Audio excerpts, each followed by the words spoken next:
Praise the lord. మన ప్రభు అయిన యేసుక్రీస్తు నామమున మీకు అందరికి వందనాలు, శుభములు. ప్రియమైన బిడ్డలారా, ఈ ఉదయకాలం నందు దేవుడు మరొకసారి చక్కటి వాగ్దానముతో నిన్ను బలపరచబోతున్నాడు. ప్రియమైన బిడ్డలారా, ప్రభునందు క్షేమంగా ఉన్నారు కదా, ప్రభునందు బలంగా ఉన్నారు కదా. తప్పకుండా మీ ప్రార్థనోసతలు మాకు తెలియచేయండి. తప్పక మీ కొరకు ప్రార్థన చేయడానికి మేము సిద్ధంగా ఉన్నాం. ఈ దినాన దేవుడు తన వాక్కును బయలుపరుస్తూ ఉంటున్నాడు. ఒకసారి ఆలోచించేద్దాం. యోహాను సువార్త 16వ అధ్యాయము 20 వచనం. మీ దుఃఖము సంతోషము అగును. ప్రియమైన బిడ్డలారా, నీ దుఃఖము సంతోషంగా మార్చబడతా ఉంటున్నది. ఈ ఉదయకాలం ముందు దేవుడు తన బిడ్డలను దుఃఖపరిచేవాడు కాదండి, దుఃఖములో నుంచి బయటికి రప్పించేవాడిగా ఉంటున్నాడు.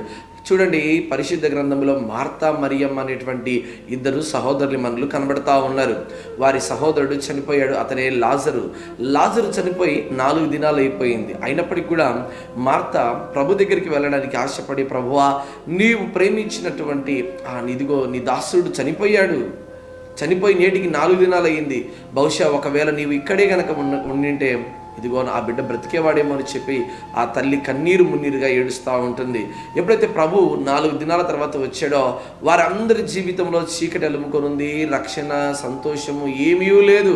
అయితే ఎప్పుడైతే ప్రభు వాక్కు బయలుపరచబడి లాజరు బయటికి రా అనగానే దేవుని వాక్కు యొక్క శక్తిని బట్టి లాజరు చనిపోయిన వాడు తిరిగి ప్రేతవస్త్రములతో ఆ సమాధిలో నుంచి బయటకు వచ్చాడు. ప్రియమైన బిడ్డలారా, కుళ్ళు పట్టిపోయినటువంటి ఆయన జీవితం, దుర్వాసనతో నిండిపోయినటువంటి ఆయన జీవితం ఒక్క వాక్కు ద్వారా తన జీవితమే మార్చబడింది. మరణము కూడా జీవముగా మార్చబడింది. ప్రియమైన బిడ్డలారా, ఈరోజు నీ దుఃఖము తొలగిపోవాలంటే ప్రభు దగ్గర వేడుకో, ప్రభు దగ్గర అడుగు. మార్తా ఏ రీతిగా ప్రభు దగ్గరికి వచ్చి అడిగిందో నీవు కూడా రాగలిగితే దేవుని జీవితాన్ని మార్చబోతుంటున్నాడు. ప్రియమైన బిడ్డలారా, ఇదిగో నయోమి అంటుంది, ఇదిగో మీరు నన్ను నయోమి అని పిలవకండి, నన్ను మారా అని పిలవండి.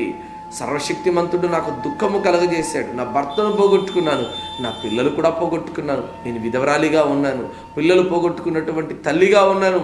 దయచేసి నన్ను మీరు నయోమి అనకండి, మారా అని ఆ తల్లి వేదన పడతా ఉంది. ఒకవేళ నీవు కూడా అందరినీ పోగొట్టుకొని నీ గర్భాన పుట్టిన బిడ్డలను పోగొట్టుకున్నావా, కుటుంబాన్ని పోగొట్టుకున్నావా, ఆదరణ లేక ఉంటున్నావా, అల్లాడిపోతున్నావేమో, ప్రభు ఈ దినాన్ని మాట్లాడుతున్నాడు.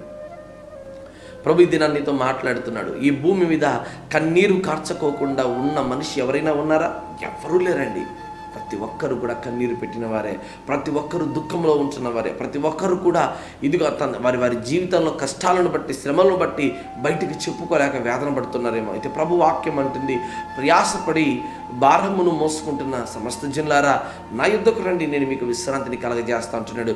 ప్రభు చక్కటి విశ్రాంతిని అనుగ్రహించేవాడిగా ఉన్నాడు. ప్రభు తన బిడ్డలకు నెమ్మది అనుగ్రహించేవాడిగా ఉన్నాడు. ఈరోజు నీవు ప్రభు దగ్గరికి రాగలిగితే దేవుడు తన బిడ్డలకు నెమ్మది అనుగ్రహించేవాడిగా ఉంటున్నాడు.